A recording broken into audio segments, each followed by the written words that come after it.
আজকে আপনাদেরকে এমন একটি জিনিস সম্পর্কে জানাবো, যেই জিনিস সম্পর্কে জানলে আপনি অবাক হয়ে যাবেন।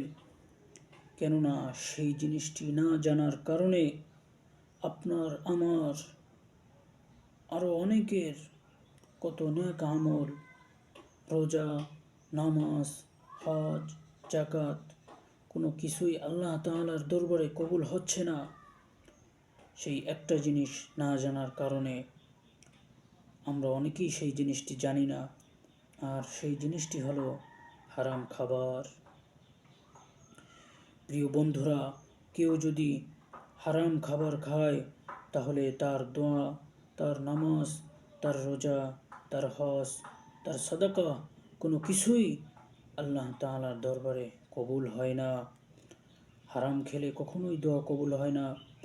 রাসূল আকরাম সাল্লাল্লাহু আলাইহি ওয়াসাল্লাম বলেন, আল্লাহ পাক স্বয়ং তিনি নিজেই পবিত্র এবং তিনি কোনো পবিত্র জিনিসই গ্রহণ করেন, সুতরাং তিনি কোনো অপবিত্র জিনিস গ্রহণ করেন না। আজকের এই রাতটা যে জুমার রাত আল্লাহ জানেন পাক আপনারা? মুসলমানদেরকে যেই হুকুম দান করেছেন, আমরা তিনি বাংলাদেশে মনে নবীদের করি প্রতিও ওই জুমার দিন হুকুম শেষে দান যে রাতটা করেছেন। ওইটা মনে হয় জুমার রাত। পবিত্র কোরআনে আসলে বর্ণিত ওইটা রয়েছে, শনিবারের রাত। ইয়া ইয়াউমুস সাবত, আইয়ুহাল্লাযীনা ইয়াউমুস আমানু সাবত, ইয়াউমুল কুলু আহাদ, মিম্মা ইয়াউমুল ইসনাইন, রাযাকনাকুম ইয়াউমুল সুলাসা, হালালান ইয়াউমুল আরবিআ, তাইয়্যিবান ইয়াউমুল খামিস, ওয়াত্তাকুল্লাহা ইন ইয়াউমুল কুনতুম জুমআ। তা'লামুন। হে এই ঈমানদারগণ, হচ্ছে ৭ হালাল দিনের বস্তু আরবি নাম। আহার করো তা আজকে হচ্ছে এবং ইয়াউমুল নেক খামিস। আমল করতে থাকো। এর দিনে বিশ্বনবী আমি রোজা তোমাদের রাখতেন। আমল সম্পর্কে খুব সোমবার, অবহিত আছি। বৃহস্পতিবার সুযোগ হলে রোজা মাত্রে রাখবেন। মুমিনদেরকে লক্ষ্য করে আল্লাহ তাআলা পবিত্র কোরআনে বলেন, ইয়া আইয়ুহাল্লাযীনা আমানু কুলু মিন তাইয়্যিবাতি মা রাযাকনাকুম ওয়াশকুরু লিল্লাহি ইন কুনতুম ইয়্যাহু তা'বুদুন। ইয়া আইয়ুহাল্লাযীনা আমানু কুলু মিন তাইয়্যিবাতি মা রাযাকনাকুম ওয়াশকুরু লিল্লাহি ইন কুনতুম ইয়্যাহু তা'বুদুন।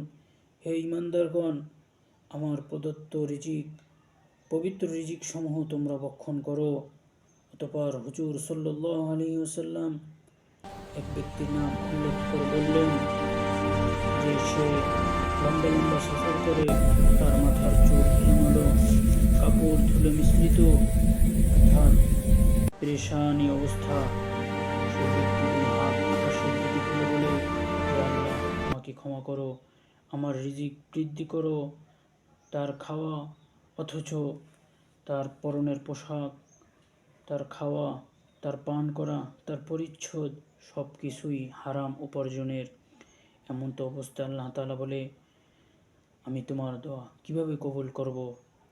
এই জন্য আসুন, আপনি নিজেও হারাম থেকে বেঁচে থাকুন, আপনার পরিবারকে, আপনার বন্ধুবান্ধবকে, সকলকেই হারাম থেকে বিরত রাখার জন্য তাদেরকে এই ভিডিওটি শোনাতে পারেন কিংবা দেখাতে পারেন।